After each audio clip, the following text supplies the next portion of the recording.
Hey, what's up, Chris? What's up? Hello. Hello. And hello, everyone. Welcome back to another interview. Today, joined by ChrisPabz. Hey, Chris. Hi. Well, it is I.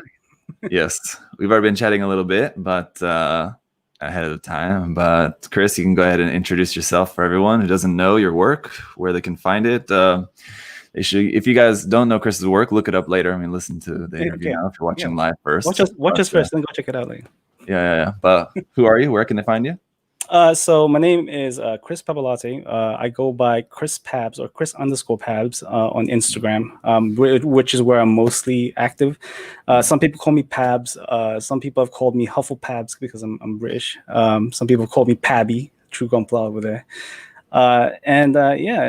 Chris_Pabz is where you guys will usually find me liking posts and hanging out. So what's up? What's going on? I imagine you. I think you mentioned you've been in America for about 10 years or something. About 10 years now, yeah. I have tried my hardest to not lose my accent in all this time. I was gonna say because it seems like you lost your accent quite a bit. Yeah, it's been a struggle. It's been a bit of a strife, but luckily, I talk to my family quite often. So I tend to see them whenever I talk to them. I hear the accent again. It's like, oh yeah, that part of my brain just activates, and oh, it's here again. There we go. I can hear it a bit in your Queen's English A's. It's there. The T's and the G's are also quite there too. I like to say my T's. So, which accent do you have? Because I know there's like 15 or 50 different accents over there. Oh, I'm a straight up Londoner. Like I grew up in the the mean streets of London. I actually So that's I went to school in London. I kind of all my friends were from London. I didn't stray too far from the nest, so to speak. So pretty much just right there in the middle of it. Yeah, I suppose probably a lot of people don't. I guess probably if you're like already there in London, it's not a whole lot much else you feel like you need to go out to go to that. Some people from like Manchester and Liverpool will strongly disagree with you.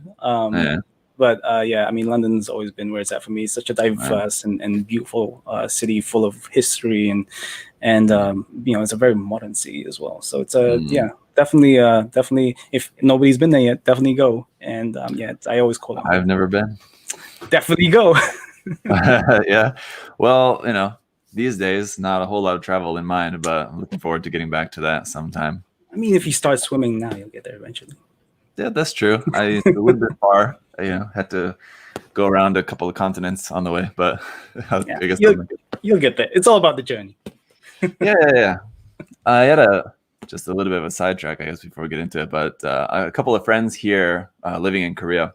Mm-hmm. They were from Ireland, and when their time ended here in Korea, they decided to just cycle back to Ireland. So they rode bicycles from across the world, I guess, basically.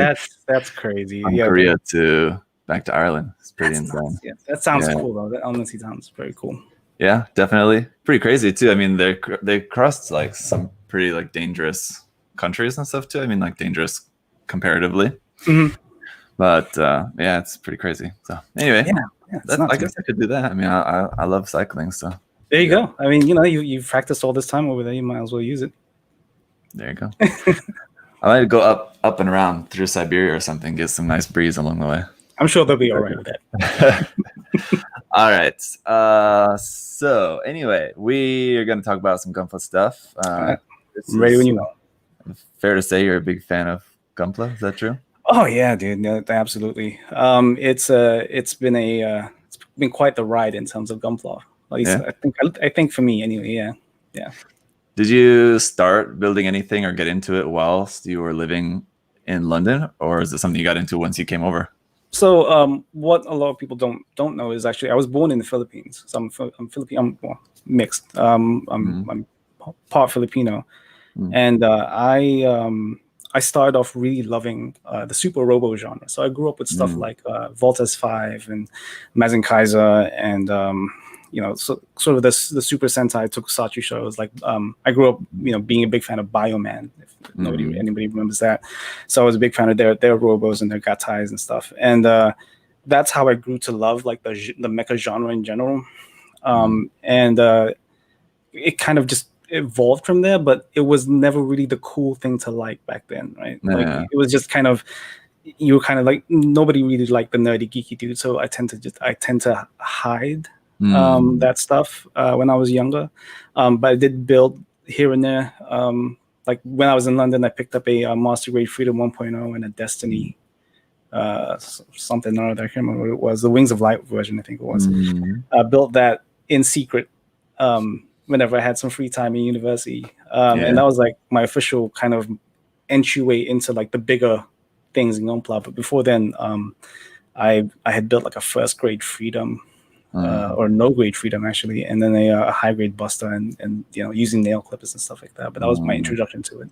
But I didn't really get into the whole meat and potatoes, so to speak, until like 2016, 17, where I started to really kind of, maybe I should paint these. They would look kind of cool painted. And kind of just grew from there. And here we are, like, there you go. Yeah. So is it fair to say that Seed was kind of your introduction into Gundam, into the Gundam universe, or had you seen other stuff before that?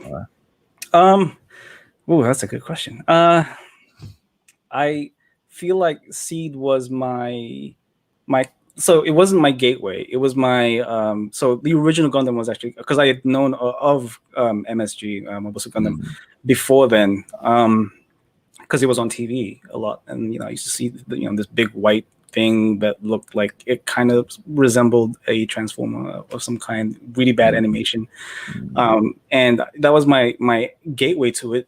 But Seed was like the really friendly face that said, "Come on in."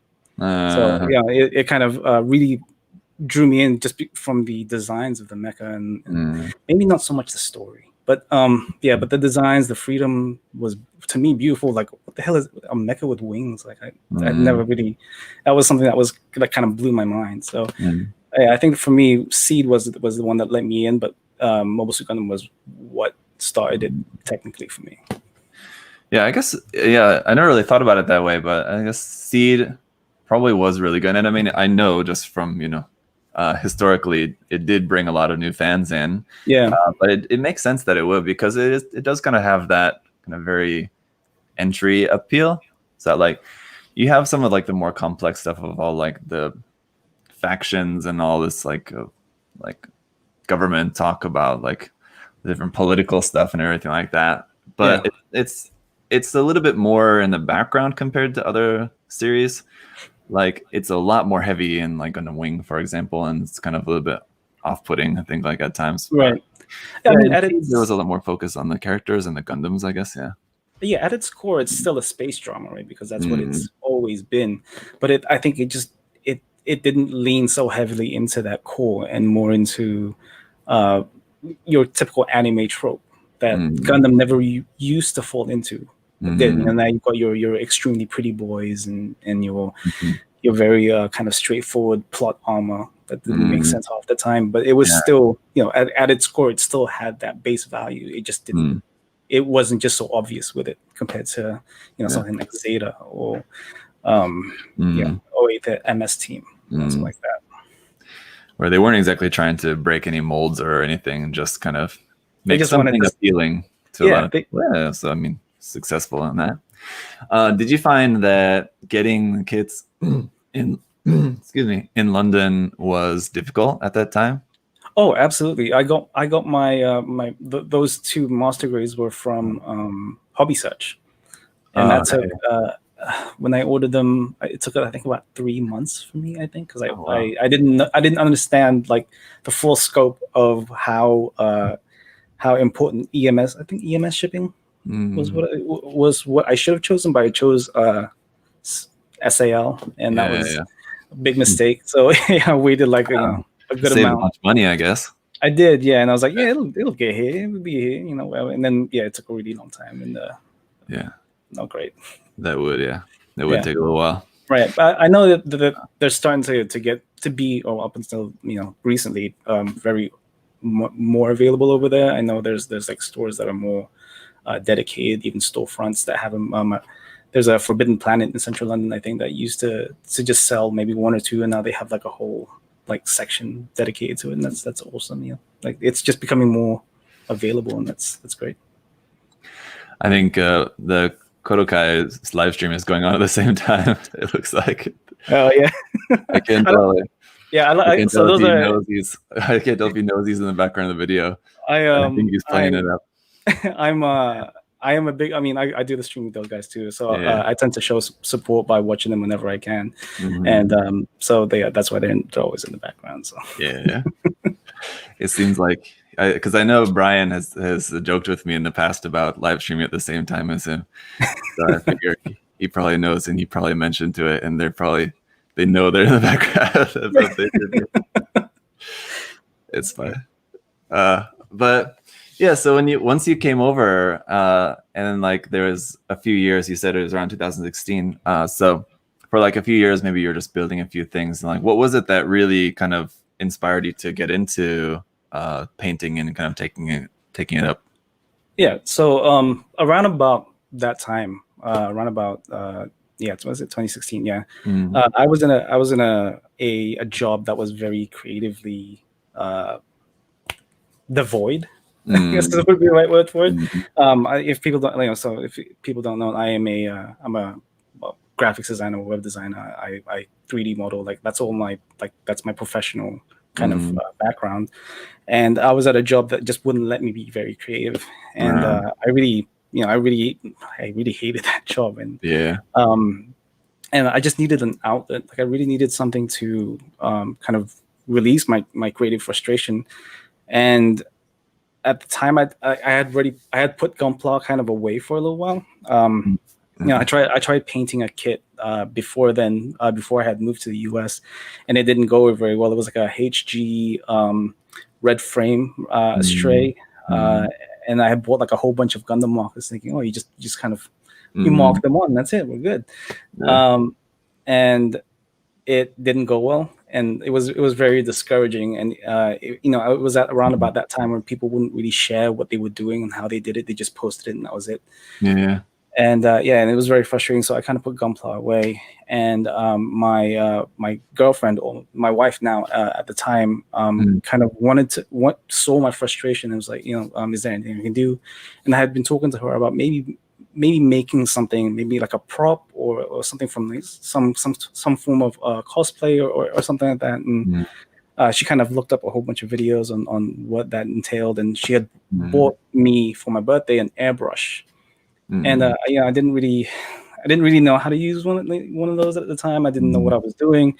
I almost made the house explode because I was using like unthinned paint. That was no good. Eventually I had gotten the hang of it, and I didn't really know what to make at the time. So I was kind of scratching my head, and eventually we were at Barnes and Noble, and there was a full mechanics Barbato sitting in front of me. And I was like, why don't I try painting Gundams again? Kind of, now that I know how to use an airbrush, kind of. Why don't we kind of see where this takes us? And it's been a hell of a ride since. So nice. Yeah. It's kind of it's interesting that you got the airbrush like before you got like kind of back into Gunpla. For most people it's usually the other way around. They building, and it's kind of like a lot of people need that push to try airbrushing. But when I was building, the goal was always to be like the Japanese builders that I used to look at in forums and stuff, because back then there were forums, there weren't Instagram or anything like that.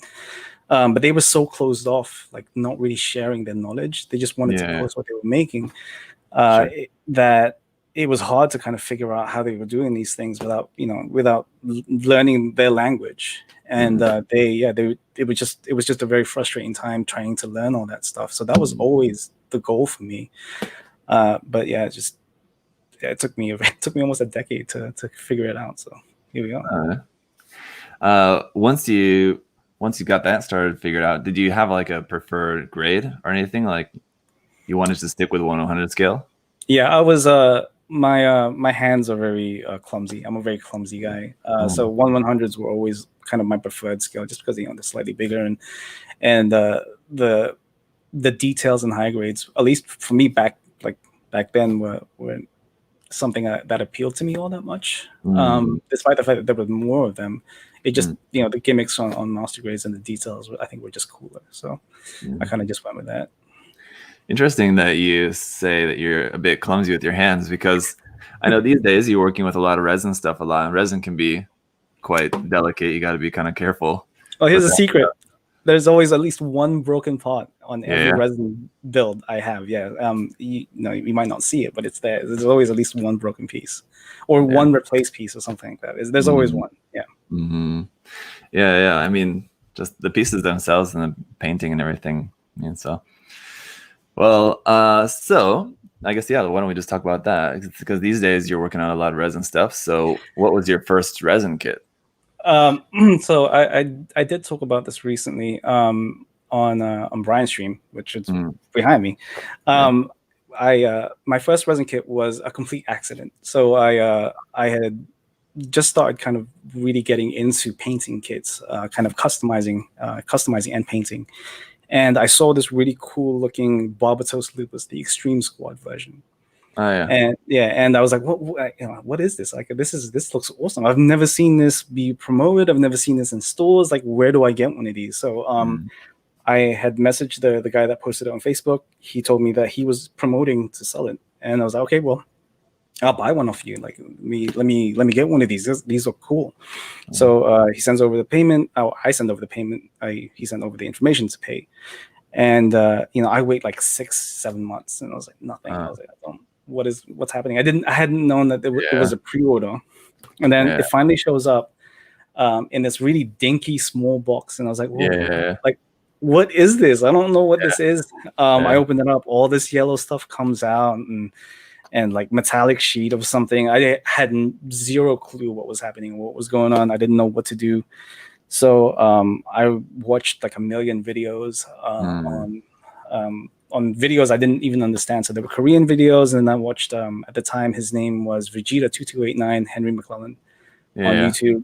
He was kind of he had just released at that time a video on how to work with resin kits, and I kind of watched that series at least 20 or 30 times until I was confident enough to kind of jump into it. And then finally I was like, all right, well, let's give this a shot. And I got the ball rolling, and then I kind of blame Henry for a lot of my financial woes now. So can relate. That's pretty interesting. That was kind of a happy accident, and it turned out all right too. I mean, my wife will disagree, but to me, absolutely. What? She's more critical of your work? No, she's she's more critical of how much they cost. Resin kits are not exactly particularly cheap. Yeah, not quite as cheap as just regular Bandai plastic. No, that's true. So then you've been working on a bunch of stuff, and I know you've worked on a few different simp models as well too, with the stuff that June's been producing. Would you say that you have a favorite so far? One that you've made of those? That's like making me choose one of my children. No, to me, it's. I think it has been, and probably at this point always will be, the Extreme Squad Barbatos Lupus. That to me was a really bad first resin kit, because it was a bad example of how resin kits are usually made, just because it was so sharp. Like, the details were like really incredible, and learning how to do all that stuff on the fly, like even after watching those videos, and just the overall kind of aesthetic look of that thing it's still the bar I set for all of my resin kits. It's an absolutely beautiful build, and I like, even though I really like some of the other stuff I've built, even the more recent ones, like I still kind of think, is this better than that Barbatos, or is it like it's still like my absolute top tier, and then you got the rest. So what is it that you would say that you like, maybe like compared between resin kits, resin conversion kits and stuff, like compared to just building just the model by itself? What is it that is most appealing to you about that? You're cutting out a little bit. I did hear you. Your video's getting a little choppy. Honestly, I think it's just that nth level of detail that you can absolutely bring out. I mean, you can, if for example, say Bandai brought back B Club and started making these kits, but without the same amount of detail as some of these other designers, I don't think it would be as appealing to me as some of these ones, just because they have these the details on some of these are absolutely mind blowing. Like the design and how it flows from head to toe is just it's incredible, and it not only gives you the sense of, hey, if these guys who don't they don't work for Bandai, and these guys are just going in and designing their own things, like why can't I do this too?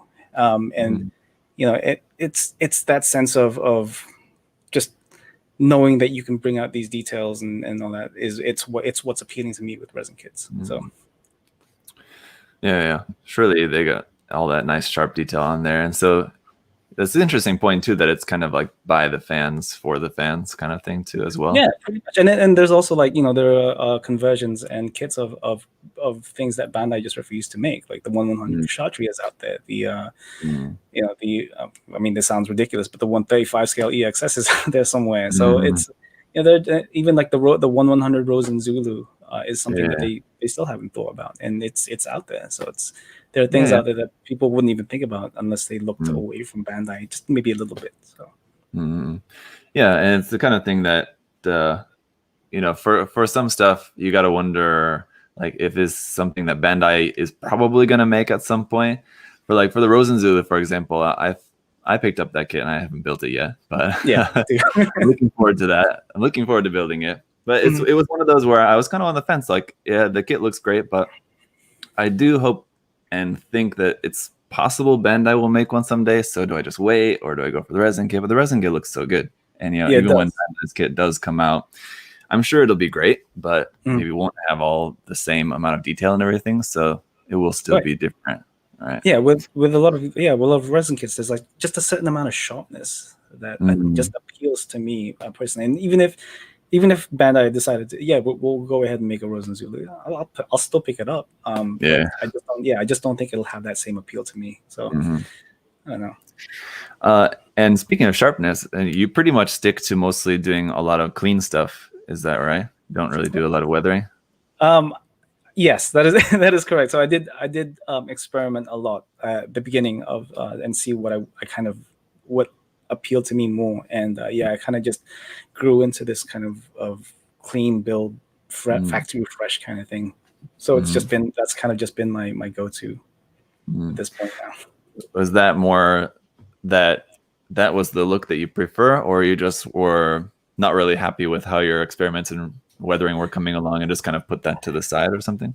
I did a whole bunch of experimenting. I did the weathering, I did the the pre-shade, I did a whole bunch of that. I did the max technique. I tried a whole bunch of different things, but I was very, very heavily inspired and influenced by builders like Ghost and early Naoki works.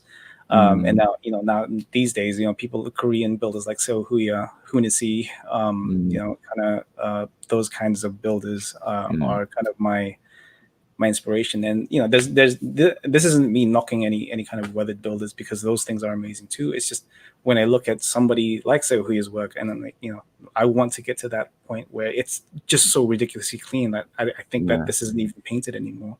That's kind of just my personal preference. Oh yeah. I can relate. I'm the same way. Every now and then I'll do a little bit of weathering, but I definitely prefer the look of clean stuff. Yeah, sure. It's just a personal preference kind of thing, I suppose. Exactly. Yeah. If you had to recommend anyone, because this is a question I know I get a lot, what's a good kit to recommend, or a good type of kit, or a good brand, or anything, recommendations for people who want to get into trying out resin? What would you recommend for them? So they might be a little bit harder to get these days, but it's the Madwork / Trouble Toys RG New conversion that came out maybe a couple of months ago. Is a really good one to start with. What I usually tell people is start off with detail up kits. So kits that just add certain amount of details, but keep the regular frame and all that stuff stock, so you don't have to deal with any of that at first. So you're more comfortable with working with resin, kind of what the difference is between regular Bandai plastic and the resin stuff, and then kind of make your way up. If you can't get a hold of that, Simpro's RG Sazabi is also a really good starting point. Most of the time, resin kits will require using glue. With Simpro kits, with their conversion kits, they snap on like regular plastic, and that's pretty much unheard of in most kind of resin kits. And the last one I would say is probably the Simpro weapon systems too, like the weapon kits, like the Zaku snipers, the GM snipers. He had just released. Oh, actually, I have it here. They're about to release the heat halberd, the Zaku heat halberd. So stuff like that again gives you the basic kind of skill set, or having to glue or using magnets or pinning. That kind of skill set, and it instills into you like the knowledge of maybe having to clean up things more than you would with a regular Bandai kit. So those are kind of my go-to recommendations. Speaking of that and the different skills and everything you've learned, have you found any particular skill that you've learned along the way that was like particularly difficult for you? I still hate it to this day, but masking is a very important skill that I still want to get better at. As clean as my builds are, like they can be a lot cleaner if I just pay more attention to how I am masking things. I hate masking. I absolutely hate it. It's one of the most tedious parts of the whole thing. But as my friend Brian over there says, oh, he's actually looking. He's just looking at me, waiting.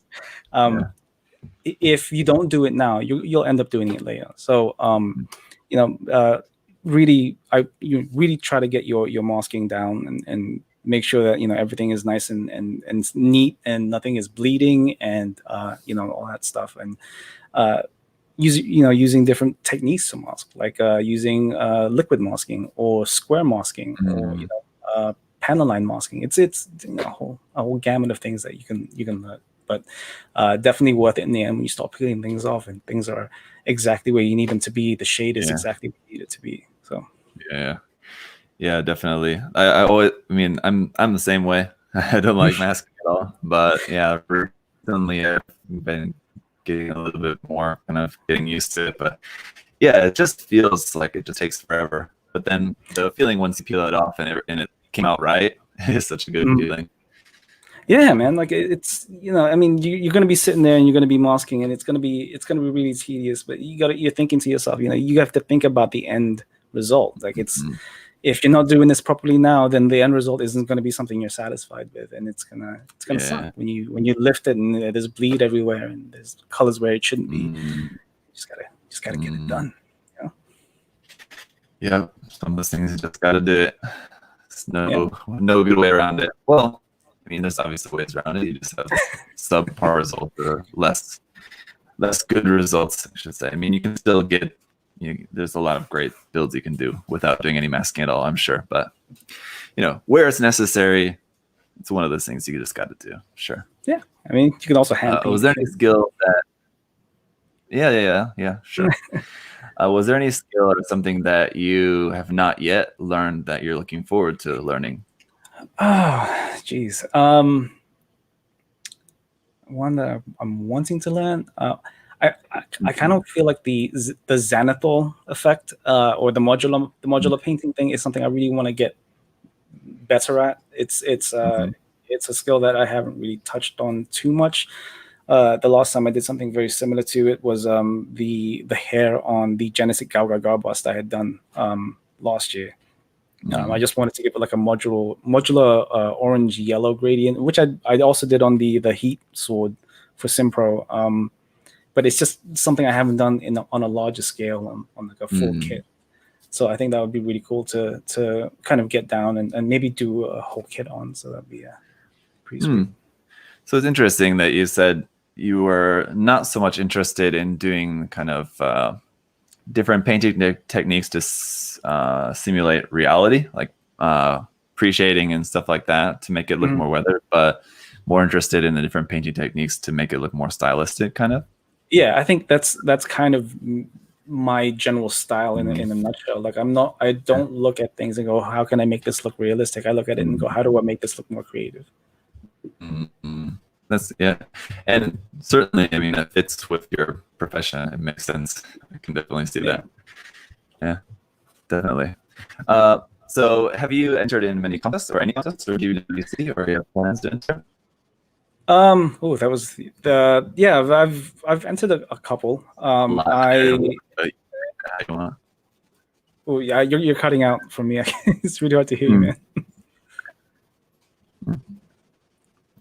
Oh, I said that was just a lot, kind of all at once, asking all about the different contests. But I mean, I've entered. You're cutting out kind of very, very heavily. I think is he there? Nope. Yeah, I'm here. Oh, there you go. Okay, cool. Yeah.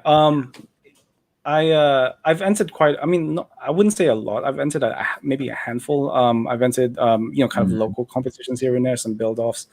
The biggest competition I want to say that I've entered is probably SEGMC, which was last year.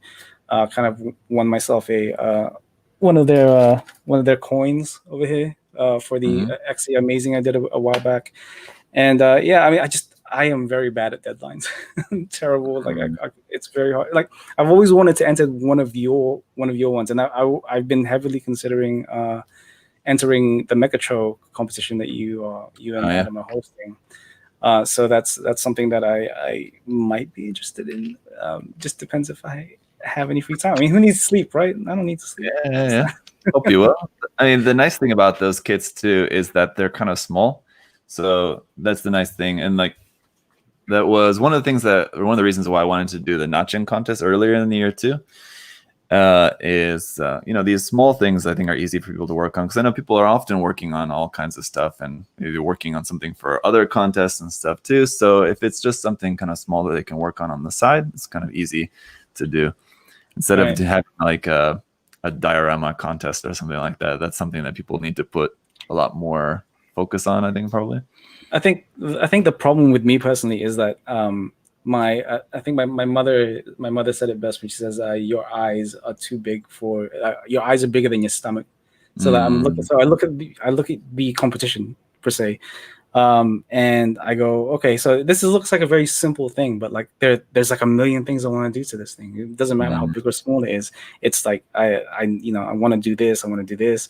Maybe if I do it, like it's just it's too much, but it's hard to rein that in for me. So yeah, maybe. I mean, I think I have time. Yeah, I'll consider it. I'll be there somehow. You never know if you don't try. Yeah, exactly. There you go. Yeah. So you have some work photos that we can take a look at. I wanted to take a look.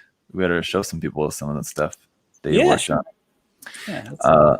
Anything early? Early. Oh, geez. Or more recent is fine that you want to share. I want to take a look at some of your work in progress so that people can see. Sure. A little bit. So photos always has like the photo thing always has a problem opening up for me. But if I give me 1 second, there we go. Cool. Yeah. Sure.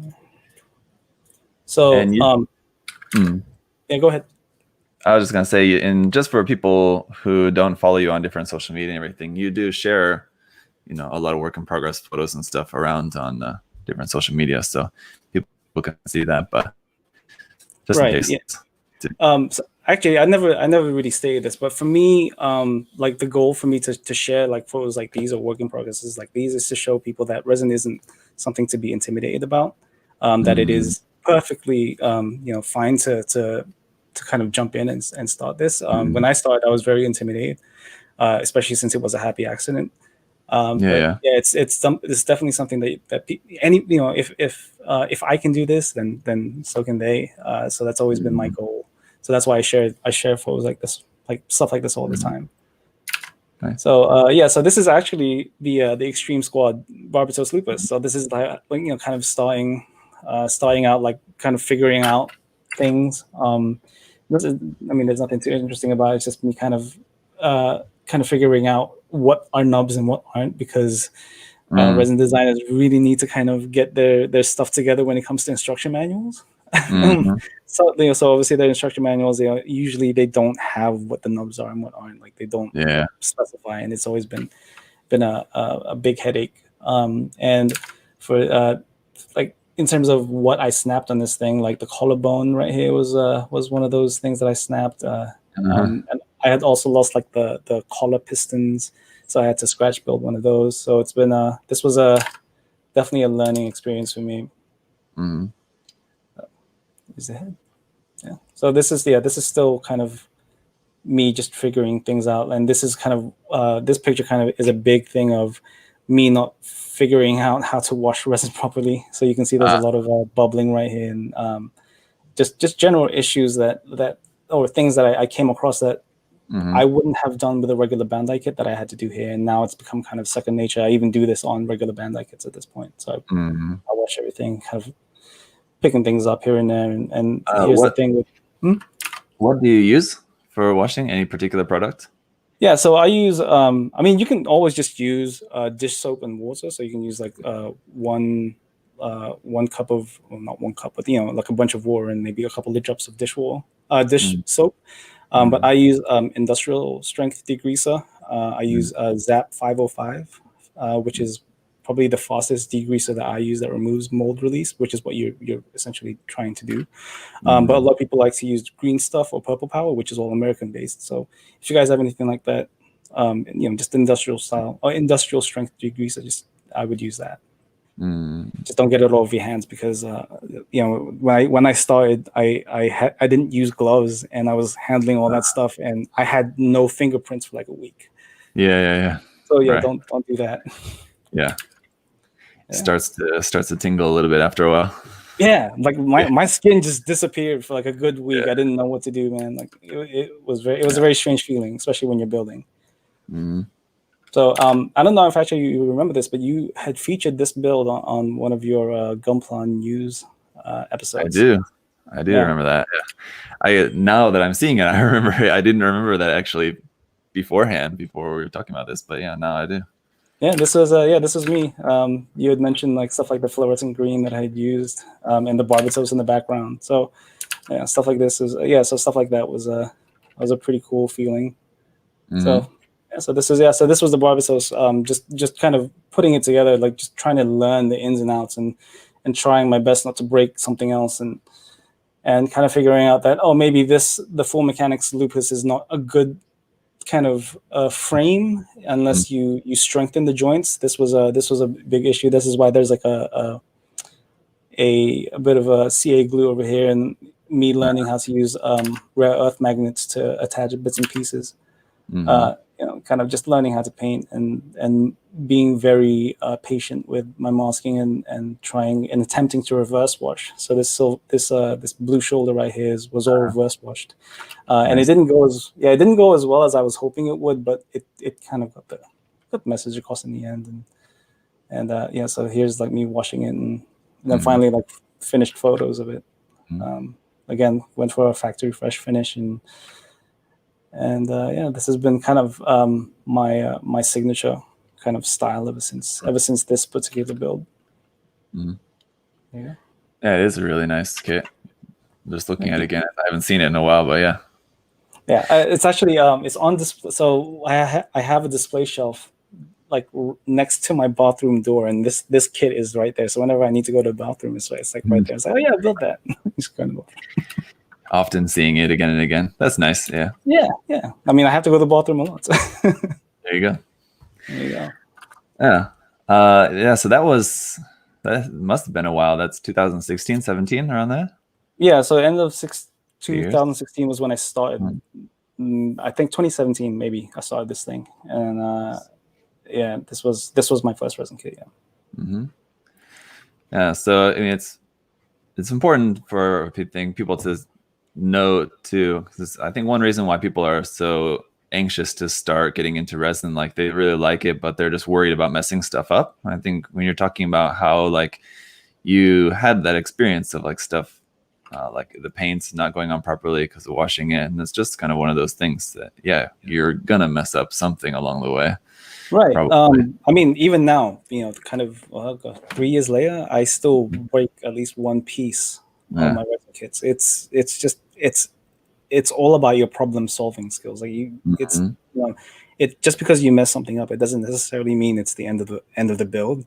It's just you just now need to figure out, okay, so I snapped this bit, or I cracked this, or my paint peeled here. What is my solution to fix this, or how do I adapt to this new situation that I put myself into?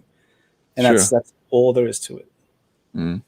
Yeah, it's kind of like the learning those skills are like equally as important. Like learning masking, scribing, and stuff are just as important as learning how to fix broken parts or how to strip paint and repaint stuff and things like that. Yeah, definitely. So do you keep all of your kits? Have you sold any of those, or like do you do commission work as well too? So I do commission work. However, right now the list for my commissions are currently closed. I am working on probably the largest commission I am ever going to attempt. I know some people know about this, but I am working on a 5-star stories Jagged Mirage 1/100 Twin Tower. Okay. And so by the end of that, so by the end of that build, it's going to be. I am 5'7". The thing that I'm building is supposed to be around 6 foot tall, 6'2". Yeah. It's a big boy. So I'm kind of knee deep in that right now. On top of like all the other stuff I'm working on, which is why I barely have time to enter any competitions. Yeah, I do commissions. However, right now I don't have time to work on them right now. I do tend to keep. Oh, sorry. Go ahead. No, I was just gonna say it's a pretty big one. Yeah, it's a big boy. But I do tend to keep my builds. I have no room anymore for my builds, but I do like to keep them. I am quite attached to them, so that's a bad thing. Speaking of that kit, which I know I've seen is like for a lot of people, especially 5-star story fans, of course, is like one of those holy grail kits. And someone asked this in the chat a little bit earlier, but so I guess I'll just ask you: do you have a kit that's a holy grail kit for you that you still dreaming about? Yeah, there are ones that are on like the very top of my want list. I wouldn't necessarily call it a holy grail. Maybe someday I had mentioned it earlier, the 135 scale EXS, or EXS, yeah. And maybe there is also a 160 scale G System Sazabi somewhere out there, floating in the ether that isn't like going for $700. That maybe someday I can pick up someday, somewhere along the line. But yeah, those are the kind of my big ones. Literally big ones. Big ones. So yeah, I have no room for them, but I'll find my roof, I guess. I don't know. Have you ever done much like kit bashing or kind of customizing a lot of like flat plate work and stuff like that? Anything you can show us? Yeah, absolutely. Let me stop sharing this and open that one up. Because most of your work that I'm familiar with, I think it's mostly the resin stuff and things like that. So I'm not sure I've seen a lot of that type of work of yours. Yeah, I'll actually show you a build that let's see here. So, like one of the more, I guess, more well-known builds I've done is the NG Camphor, kind of the Amuro version of it. So I actually love the Camphor. I love the design of the Camphor. There are just some things I dislike about it. So one of them was the fact that it doesn't come with it doesn't have a torso. Like it's all just chest and then legs, and then that's kind of it. Like I kind of made the decision early on in this build that I was going to lengthen the torso by a lot. So this was just the initial lengthen. So I lengthened it by around about maybe, I want to say, gosh, I think it was around 10 millimeters. I think was the initial. increase, yeah. And I kind of just went up and up after that. So you'll see it in like the next couple of photos. But this was all kind of custom. This was all. I had also lengthened the legs a little bit since I had lengthened the torso, but kept the arms quite short. I added this collar using some epoxy putty just to give it a little bit of style. Made the back of the head a lot shorter. And then I started to use putty to kind of give the camphor like a very heroic S pose. So kind of the crotch out and the back kind of curved. So since it was kind of a very stocky kit in the beginning, that it couldn't really do that. So I went ahead and started to really sculpt like the rib, kind of like the rib cage essentially, and then removing some of the details on underneath the arm, and then kind of adding some scribe detail just to give it like a very, what's the word for it, a stylistic take. I was taking cues from the G System Sazabi, the Kshatriya. No, not Kshatriya. Damn it, Camphor. Jesus. So I was taking some design cues from that, and just kind of just doing whatever I wanted with it. Really, I mean, I messed up a lot on this thing. So, for example, like the extensions on the thigh here, I had accidentally cut into part of the knee, so I had to kind of fix that and make sure that it would still bend and stuff like that. I used a lot of cement right here, so that was a fun little challenge. And then kind of just working my way through this thing, and then finally the finished result of it. So using, like I said, it's a very, I guess, early armor array. Like it wasn't, it's not like his like distinct color scheme. So this had no resin in it, unless you count the epoxy putty. This was all custom done, and some of the stuff that I wish I kind of paid more attention to were the popping the seam lines here and all that stuff. But other than that, all custom. No resin. Some like metal parts for the thrusters and the piping there. Yeah, so the piping here was all metal thrusters, and then taking some IC chips, destroying them, and taking their metal bits and putting it into the verniers here. There you go. Yeah. Nice. So how was that? That was like kind of your first time, like really modifying a kit that much? Yeah, I mean, apart from this, I had done a couple of proportion changes beforehand with some of my early builds. I had done a Casval version Alex where I shaved it down so that the head wasn't so wide and stuff like that. But I hadn't really gotten into the whole sculpting thing and really going into kind of like really custom details like heat sinks and stuff like that. And you can see that in like the midsection right there, and subtractive detail like on the underarm. So stuff like that was kind of a new thing to me. So I really wanted to give it a shot and try it out. And this is kind of what I came up with. And I think this was like 2.5 years ago at this point. Yeah, something like that. Do you see, like, going forward, working on stuff more in the future? Do you see yourself getting back into doing some more stuff like this, or just kind of sticking to just kind of enjoying resin stuff mostly, or what do you think? The thing with the resin stuff is it's allowing me to kind of learn some of those design things that the guys that make those do, and it's allowing me to kind of apply those to some of the kits I don't have resin kits for, which is, I guess, very far in between.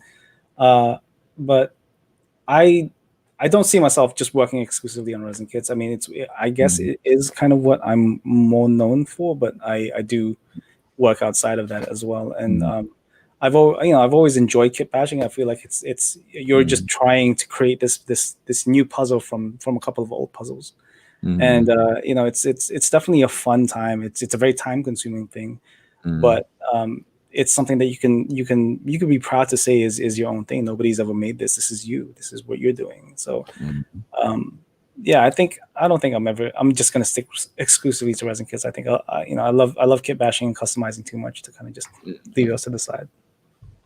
Just a mix of everything. Yeah. That's a good way to go. I think so. All right, a few more things I wanted to ask you, but just to let everyone know, if you guys are watching live, Pretty soon here, we'll open it up to some questions. If you guys want to ask any questions to Chris, you can go ahead and start posting those in the chat. I'll just make a note of those while I'm asking Chris a few more questions here. One of the things I wanted to ask, since you talked about 5-star stories, I wanted to ask you about other mecha genres that you're a fan of or that you've tried in the past, or anything that you were looking forward to trying in the future that you haven't tried yet. So I mean, yeah, I'm not just exclusive Gunpla. I do 5 stories as well. Things I'm looking forward to. I really want to pick up the Pliabot Gurren Lagann. Yep. Because that looks beautiful. Oh my goodness. The proportions of that thing speak to me very much. Really good stuff, man. Stuff like that. I would really like them to kind of continue the trend of them releasing non-Gunpla kits in that HG format, like they did it with the Mazen Kaiser, the Infinity, stuff like that. Like I'd really like for them to kind of pick some of that stuff up. I know Motoroid are doing something very similar, but I really liked the HG Mazen Kaiser series, and I'd really like for them to get into the Super Robo stuff eventually. I know it's a Sunrise licensing thing, but I mean, if we could get more, they released the SD Gao Gai Gar a little while ago, and I'm a big fan of that guy. Maybe someday some Voltus 5, stuff like that. What is his name? Dragonar, things like that. Just not in like super mini pla scale. Hopefully someday. Give me 1/100, man. So yeah. Have you tried any of like the Super Robot Wars from Kotobukiya kits? I've been talking to my my wife about letting me pick up one of the Sakura War ones.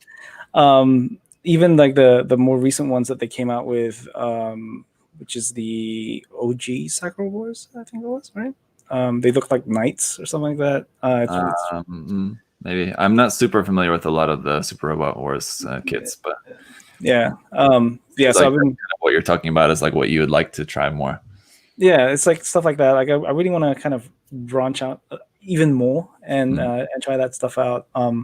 But keeping within the mecha genre, because that's the thing I enjoy the most. So maybe someday, hopefully.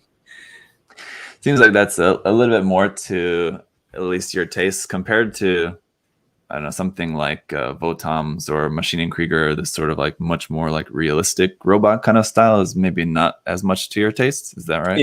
Yeah. I mean, I do enjoy the Votom stuff. My friend Tex Marquise just recently made this pretty cool looking scope dog, and it's kind of opened my eyes to see. Hey, these look actually pretty cool. I mean, they might be grounded in some type of reality, but it's something I'm at least willing to try out.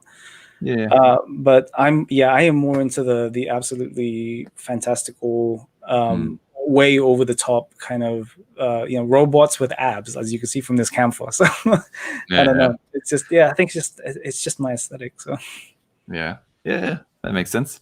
And then I did also want to ask you a little bit about just some of like the technical stuff that you use. Like, do you have a preferred paint brand that you usually try to stick to? I am a big Gaia Notes guy. Pretty much whenever somebody asks me, hey man, what kind of paint do you use, I immediately just go to Gaia. If I'm not using Gaia, I'm using Mr. Color. Every now and then I'll use some finishes, whatever I can pick up. But most of my custom colors and then mixes and stuff it all stems from Gaia Notes. So that is my go-to. And if anybody is looking for a recommendation on paint, you can't really go wrong with Gaia. Gaia is just beautiful paint. Agreed. Yeah. Just not the easiest thing to get there in the States, but you can get it. I mean, a lot more stores are picking them up. They're getting a little bit more popular now, but like stuff like the Eva line, I wish they'd bring in Virtual On, stuff like that. They have Votom's colors too that they will never release out here, but we'll find ways. Just gotta go to Japan and just hide them in your suitcase. Just tell them it's acrylic. Yeah. It's all acrylic. And then as far as like tools and stuff go, do you have any like tools that you really want to like shout out to let people know, like some of your favorite tools or anything you love to use? In terms of tools, let me think here. So for like if I'm either rescribing or scribing lines, I like to use the MagWorks flat types. However, I've been testing out these scribes from Simpro, which have been pretty good. They're the sharpest chisels I've ever worked with, and I've used BMCs, I've used MagWorks, but these are like they catch the plastic like it's, I don't know, it's very hard to explain. But that's been really nice. People constantly ask me what kind of airbrush I use. I like to use the Procon Boy PS 289 and 290, so the 0.3 and the 0.5. One is a trigger type, one is just a regular button. I want to say button. But yeah, I use the 0.5 for my base coating, my top coats, and my primer, and then I use the 0.3 for my details and my essentially anything that isn't a base coat. I mean, I've used like a whole range of different airbrushes at this point, starting off with Masters, then Badger, Pash. I've used Harder and Steenbeck, but my absolute favorite are definitely the Mr. Hobby or GSI Krios Procons. They feel amazing in the hand. So yeah, I've always recommended that, and will continue to until it breaks. Is that the 0.5 one? Is that like the fan type? I believe so. Yeah. So I actually got it right over here. So it's the it's this guy right here. I think that's the same one that I have. Yeah. It doesn't spray the paint in a circle. It's just in a. It's like a cone shape, right? Like it's not completely flat, but it does have like it's kind of concave. Yeah. Nice. Yeah. I can agree with that recommendation. And then for like I guess other products, I guess do you find yourself using a lot of like photo etch parts or Kotobukiya detail parts a lot? Do you have a preference for those? I do use Kotobukiya I was about to say MSG parts. Is that right? Yeah. MSG, yeah. It always sounds weird because I just immediately think of Metal Gear Solid, but right. Yeah, MGS. I also think of the stuff that's added into food, but no, it's So Kotobukiya MSG. I like to use those. Those are really nice. Like in terms of parts specifically, their tanks are super nice. As well as the Kotobukiya Wild Hands. I love using. Those are amazing hands. I mean, they're supposed to be one 100 scale, right? But they look like they fit 1/144s. Yeah. Because they're 1/100 scale to match like the frame arms kits, which are 1/100 scale. But yeah, the frame arms just designs, I guess, are like compared to Gundam designs are kind of in between 1/44 and 1/100 scale. Yeah, so I mean, they work really great for both, honestly. So I've used that in the past and really like the look of those on my kits. And in terms of other parts, like the vents from Kotobukiya and then photo etch, I use a lot of Simpro's stuff. They're his some of his metal parts, like the metal parts you see on the Camphor are Simpro.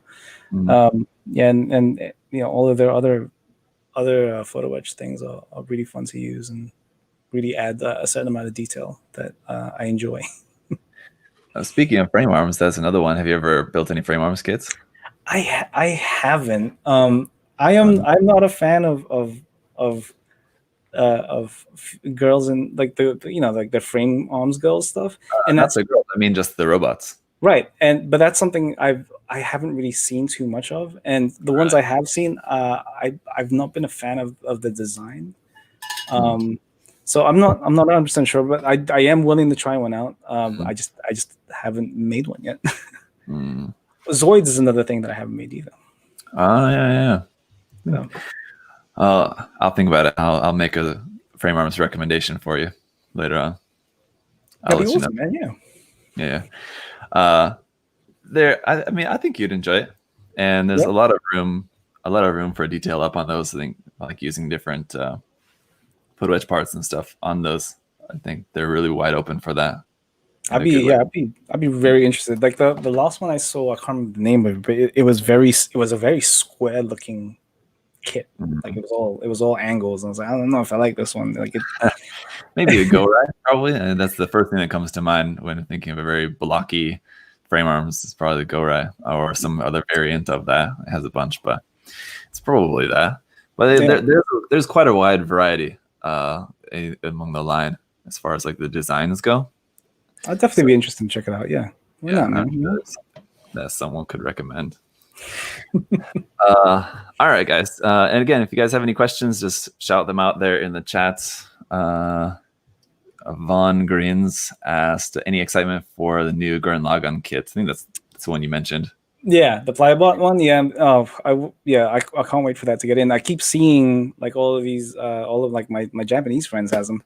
He has been picking them up, and I'm like, it's not here yet. I want it. Like, it looks great. I don't know. It looks so in some of the photos, it looks like it's a pretty sizable kit, but in some others, it looks minuscule. It looks minuscule. I can't tell, but I mean, I love the Gurren Lagann series. I love the designs. Why not? Yeah, I'm very excited for it. The chains look interesting. I've never seen the series, so I have no familiarity with it at all. But really, I mean, I suggest you check it out. It's really great. Like it's so over the top and nuts, but I feel like it's just the designs are very creative. I think the fact that it has a weird looking face with sunglasses as a chest and a torso. I mean, that's what drew me to it initially. I was like, why does this thing have like a smiling face on its chest? And then ever since then, it's like, oh man, this thing is great. There was another one that I suppose is probably from the same series, I think, but maybe not. I've seen a resin kit for this that was pretty cool that I've contemplated picking up at different times, where it like has like a whole kind of aesthetic of a face in the chest part, but it has like on the head, it's like a ring kind of bit. I'm pretty sure that is the Gurren Lagann. It's just because like it has different stages, right? Like it evolves throughout the series. I'm pretty sure one of them has like the ring halo thing. I'm pretty sure. I'm not sure. I'll try to see if I can look it up really quick here on the side, because I don't remember. I don't know how to really describe it any other way than that. And it's also like not as like super lanky. It's a little bit more kind of like thick in its design. That's one that I've really contemplated a lot picking up. There's some pretty crazy ones out there. There are definitely some mad ones out there. Yeah. Let's see. Mercenaries say, Chris, which kit do you still want to build the most in MG? So any MG kit that you're still looking forward to building? So I have been holding off on building the Master Grade Kyrios Gundam for very specific reasons that I can't get into currently. So I'm waiting to build that. I would really like to break into the Stormbreaker that I am for some reason saving for a rainy day, as if we haven't had a rainy day in the last like 6 months.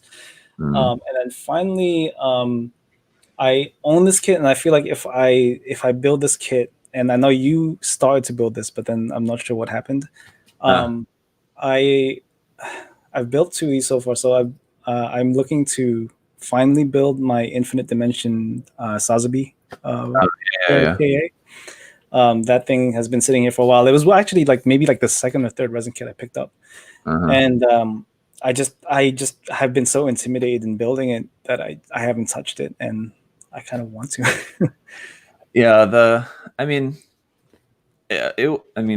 Starting off with that was fine, and I just kind of put it away, and I just haven't gotten back to it, not for any particular reason. I plan on kind of customizing that a little bit too, just changing the backpack basically.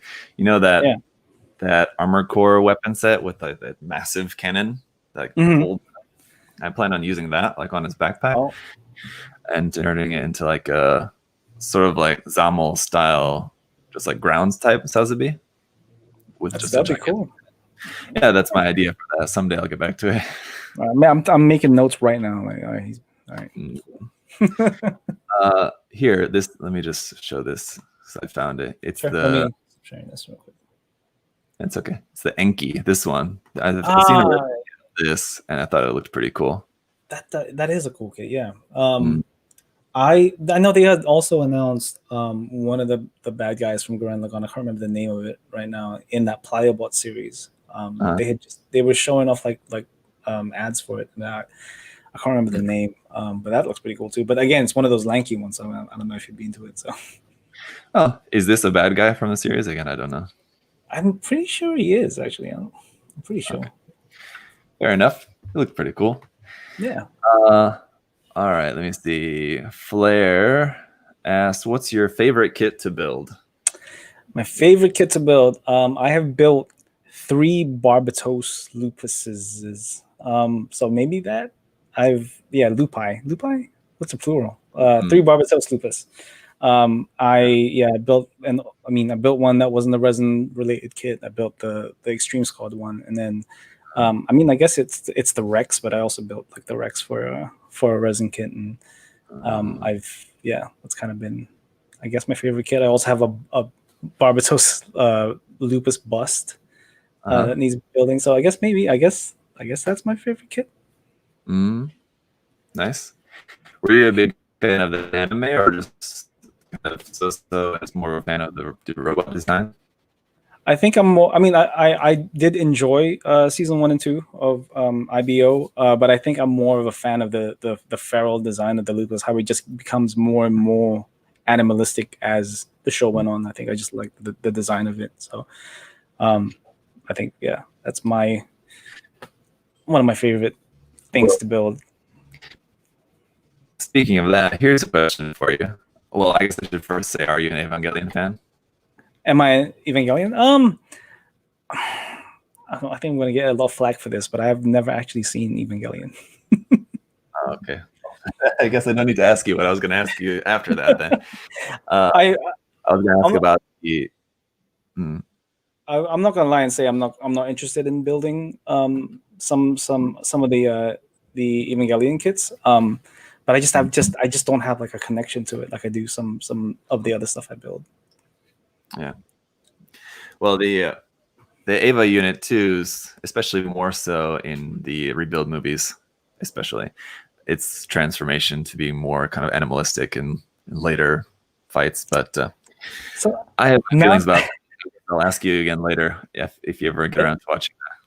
There are a couple of builders out there that have been attaching like human limbs to like the Eva Unit 1 and like the 0. Is that the reason why? It's like they become. That's also a thing in the series, but not related to what I'm talking about. Okay, gotcha. Okay, I guess I have to watch Evangelion. All right. How about this one? Destrakan. Thoughts on the Metal Gear Rex and Ray designs? Love the Rex. Maybe not so much the Ray. I love I can never say it right. The Zephyrhantes. There you go. Yeah, you got it. Yeah. Love that design because it's essentially almost a mix of the two. But yeah, I think for me the Rex just I think is on top of that Metal Gear list. Have you built that one? I don't, man. Where am I gonna put it? Another one on the list. Yeah, that's definitely somewhere in the middle of the list of things to build. Like I got to pick that up because it looks so good. Nice. Yeah, it's a good one. I'm the same way. Not that big of a fan of the Ray design as much, but it's okay. It's essentially 3 triangle. Well, 3, 4, I guess. It's like wing things. It's yeah. I mean, it was cool in the game, but as far as the design and like building a kit, it's not really one that's high on my list now. Right. Yeah. Here's this one from William. Have you built the Model Bingo Sanada Yukimura resin conversion for the Gundam Bale? Oh, that's actually a pretty good segue because that's one of the things I have to display. See if I can just bring that up. I was going to say, I thought you have built that, right? I did build this, yes. This was it was a great kit. An unfortunate victim of a shattered Detolf kit shelf accident thing. Oops. So, yeah. Don't trust those things. So let's see. Here we go. Yeah. So there's this was a really fun kit to build. Again, I don't really recommend the full mechanics frames unless you are familiar with like thickening joints and making sure that they're strong enough to hold up all of this resin, because the bell definitely was not built to hold anything more than what it could originally hold. So, and even then it had trouble. It had a lot of trouble. Like the ankles, especially on this thing, was a big pain in the butt. Yeah, that's a really cool kit. I'm not really into that particular style myself personally, but that one I thought did look pretty nice. Yeah, it was definitely. I mean, obviously, it's very different from the original design. But I really enjoyed Sengoku Basara, and I enjoy the that whole story. So there was like a connection there for me, and the fact that it's a Gundam with antlers. Yeah, the antlers and like the circle bits on the head has a really unique look to it. Yeah, and then here's kind of like some work in progress of it, kind of just putting it together. I gave both, so I do have the Vidar Masamune conversion as well, and I decided to give both kits like an overcoat paint job. So this one got the cherry red, and then the Vidar got like the royal blue. So I think these came out somewhat decently. They were a pain in the butt to paint, but in the end of it, it was definitely worth it. It was a lot of fun to build. So if you guys can pick one up, fun. A lot of process of like going back, painting sections, masking, reverse wash over here, going back, painting this other section. I imagine it was I think the biggest challenge for me personally was keeping all of the layers nice and level. So for the red, I had used I think this was around about maybe 20 layers of that red. So it was just a test of me being patient, making sure that the previous layer was nice and solid enough, but not completely cured. So that when I apply it, it's still nice and level, and then making sure all of the red was level in the right spots. The tone of red was the same everywhere. This was that was the biggest challenge. I mean, all the other stuff kind of fell into place once that red was nice and finished, and after that it was just nice. All fell into place. So worth it in the end. Yeah, definitely. I think so. Here, Callie asks, where can we buy resin kits? So there's I do have a couple of recommendations. So somebody had said it in the comments. Masagan Hobby is a really good one. The problem with Masagan is right now shipping is kind of crazy, just because you're shipping from Asia to the US if you're in the US. Another one would be Dream Studio K on Instagram. She kind of promotes her business on Instagram kind of almost exclusively, with some Facebook here and there. She sells resin kits as well. She sells a whole bunch of different types of things. And then finally, like my other go-to would be GKM, which is also based in, I think they're based in Indonesia, I want to say. I'm not sure. I would have guessed Hong Kong, but I could be wrong about that. I'm pretty sure that maybe you're right. I'm not sure, but yeah, I think they offer the lowest like shipping prices for their stuff. Sorry, Ongawa, thank you. Taiwan. GKM is based in yeah. Right. So they kind of offer like the lowest amount of shipping, and they also have like the largest range. However, they are, some things might be pre-orders, and sometimes they're not very clear on what is a pre-order and what is available now. So you just have to be a little bit careful on that side. But the other two, Masagan and Dream Studio K, are very, very clear on what is available now and what isn't. And if you wanna deal with like a very personable person, great service, those two are also very good, very good. So. Yeah, definitely. I agree.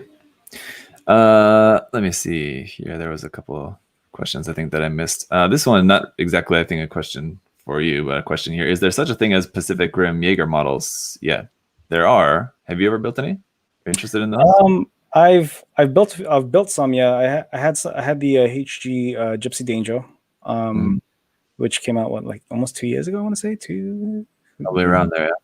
Yeah. And then I know there was also like the big scale one. I can't remember the name. I can't remember who made that. That was a Max Factory kit. Matt, yes, that's right. Yes, thank you. Yeah, Max Factory. There was that one as well, but I hadn't built it. I do like the look of the Max Factory one.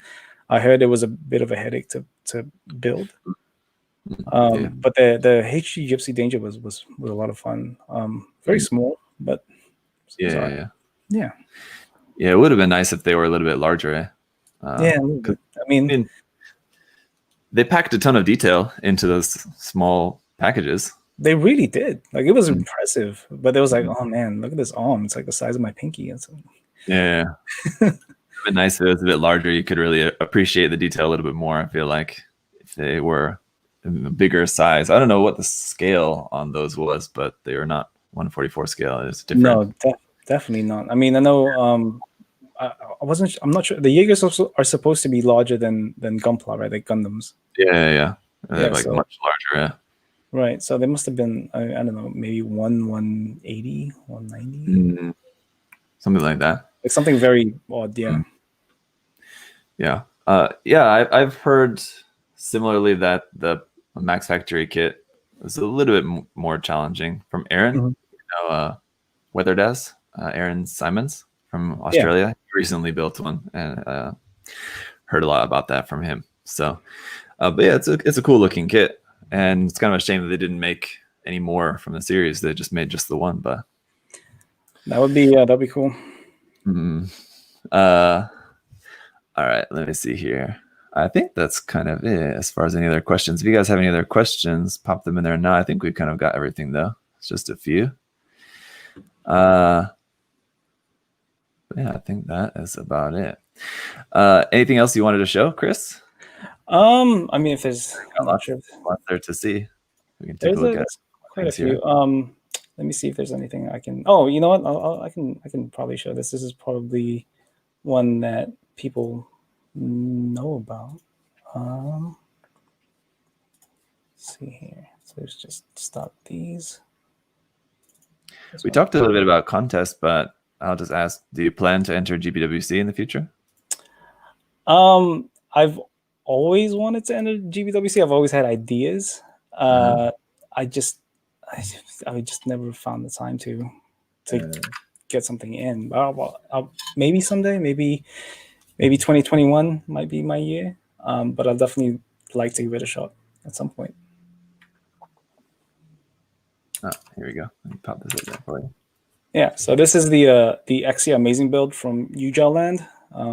This was apart from the Calamity 1100 Gundam that I built, I think this is the resin kit that has the most amount of parts and the most kind of custom things put into it, since the Dark Matter Exia doesn't exactly have the best frame either.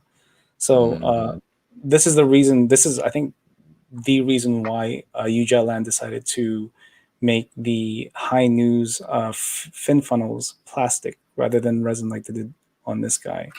So this was a lot of fun to put together, and this is what won me that coin at SCGMC last year. Yeah. This was the build for that, and you can see there's a Gaia notes. Shout out to Gaia notes, because without them I probably wouldn't be building anymore. Yeah, this was a this was a lot of fun to put together. Definitely a challenging kit to put together, but this is probably one I want to say I'm most proud of, but not my favorite, if that makes sense.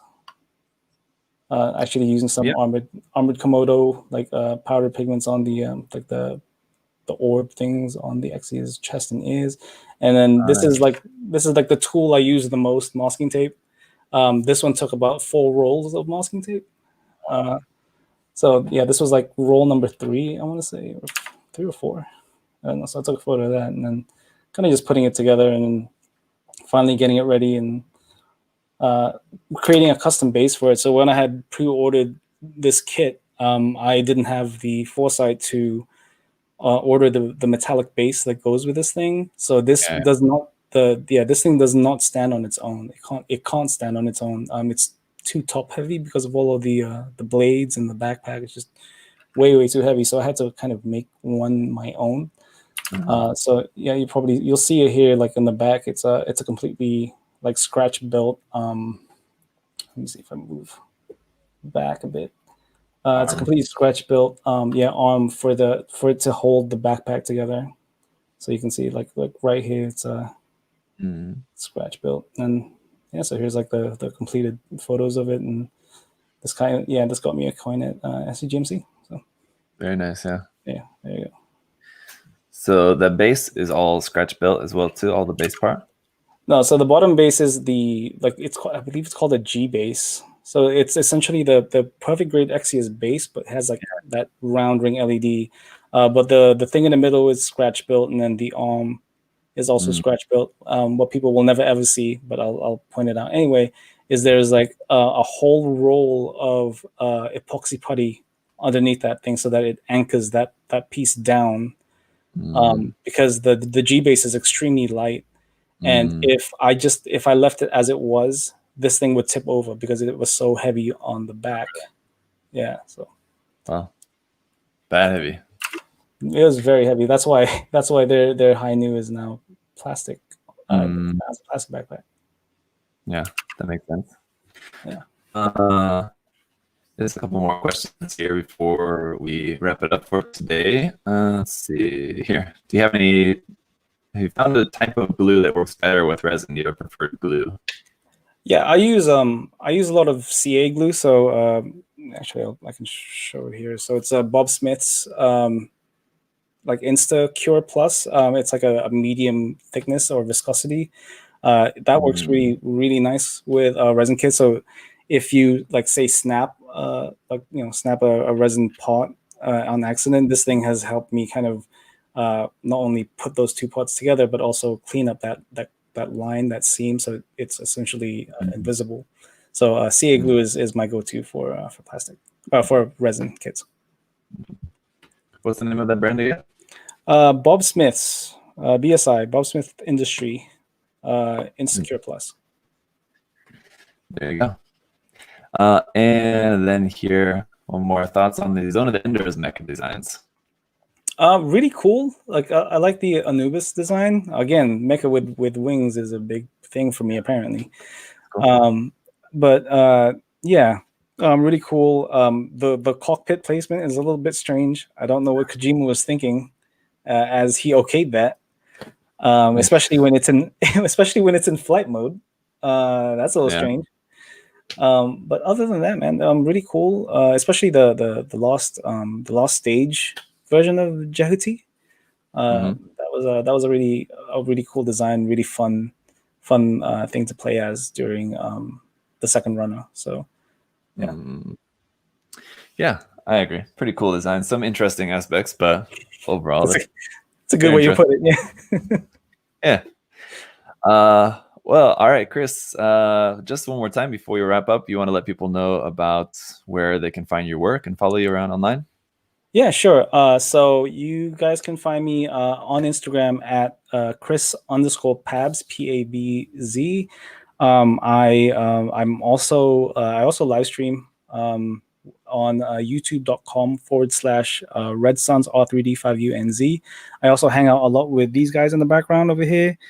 So Brian, aka Bro Builder, Kyle, Coolest Gunpla Builder, Julio, what is his name? Clippin' Nubs, there you go, and Z Gunpla Ronin on Brian's Bro Builder channel on Tuesdays, which is called the Four Horsemen Builds. Even though there's more than four of us, I don't really quite fully understand it. So yeah, and also do mechanisms on every other Friday with Tim, Child of Mecha.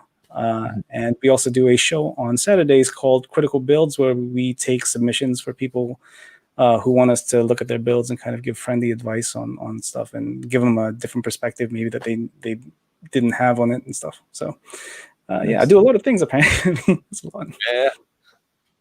There you go. So I'll put a link to your YouTube. I don't have it in there, and on the video description now there's just the Instagram page, but I'll put a link to the YouTube channel as well too, so people can check out those live streams and everything. Yeah, appreciate it, man. I can find that. So I appreciate the time, Chris. It's been great to finally get to talk with you a little bit. Yeah, dude, thank you for having me. This has been a great time. Yeah, appreciate it. Sorry to those of you guys who are watching live. I know some people were mentioning about the frame rates and stuff kind of cutting out every now and then, so apologies about that. We'll try to get that improved as best we can, but until then, guys, y'all have a great weekend. Chris, thanks again. Yeah, See you guys. thank you. Bye, everyone. See ya. Bye-bye.